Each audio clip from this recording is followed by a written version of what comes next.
So I'm going to show you guys how we water the community garden beds as a volunteer here with Let's Go Crazy. So we have a really giant hose on the northwest side of the garden. And what we're going to do is take it and pull it over to the northeast side. Okay, so pulling the hose over here, something you want to do is put it up over your shoulder and kind of like, lean forward with your chest and your hips to kind of just really pull it over as to not cause any injury to your body. After you pull it over here, then you're gonna walk back over there and turn the water on. Okay, so then whenever you have the water on, what you're gonna do is you're gonna make sure it's on shower part of the nozzle. I don't really know what to call it. And then whenever you go to turn it on, you're not gonna turn it all the way on, you just do it about halfway, like that. And then you can enjoy watering.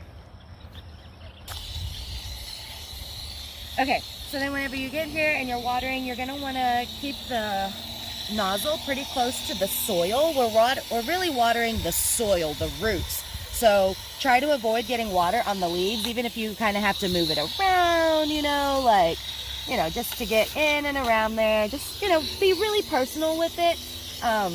Getting water on the leaves, it can burn the leaves when the sun comes out because it's so hot here in Texas. It also kind of creates an environment that pests really like. So really water the soil, not the plants.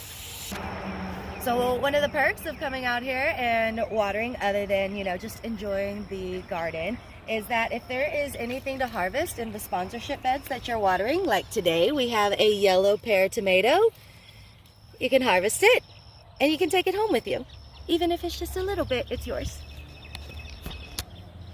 And then for the sponsorship beds, there's 10 of them that you will water that's on the northeast side of the garden. Okay, so after you're done watering the sponsorship beds, you'll kind of water the other things in the garden.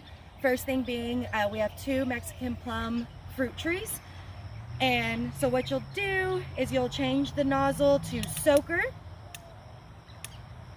And then you'll turn it on and you'll actually just set it here while you hand water some other things.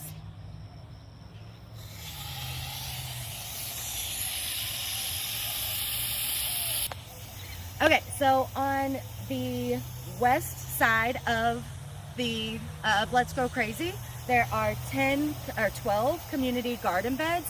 You do not water those. Those are the community garden beds. It's their bed, it's their responsibility to water, so you don't have to worry about these 12 beds. So bed number 8 of the community garden beds is the Let's Go Crazy bed. So we have a watering can on the back side over here. There's a hook. You'll see it whenever you get here. But there's a hook up back here, and you can use this watering can to do any hand watering that you need to do.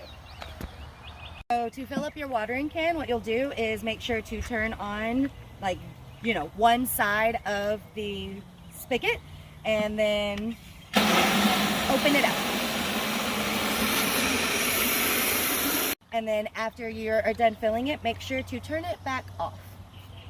Okay, so we walked across the lot and we are back on the east side in front of Let's Grow Crazy.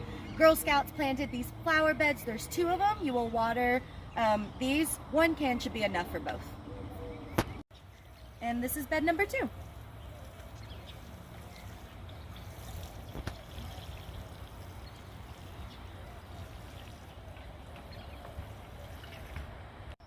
So after about 10 minutes of watering the fruit tree, you can turn it off and move it to the other fruit tree. Yes, this one looks a little sad. It's coming back though. It's all right. Water it anyways. Okay, so these ones are also over on the west side. They're kind of by the fruit trees. These were planted by 5th graders, and so we also water these. It's up to you whether you want to use the watering hose or hand water. I just like to get it done, so while I'm watering the fruit tree, I water these by hand. Okay, so when you're done watering, you're gonna wanna, again, kind of put the hose over your shoulder and bring it back over to the west side of the garden. Please make sure that you bring the nozzle with you when you pull it. Don't drag the nozzle from way over there. These things will break, and we don't want them to break, so please make sure you pick it up and bring it with you when you bring the water hose back over. When you get it over, then you can set it down.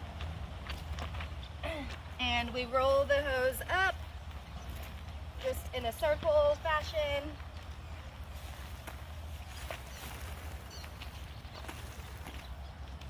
Just like that until it's all the way rolled in.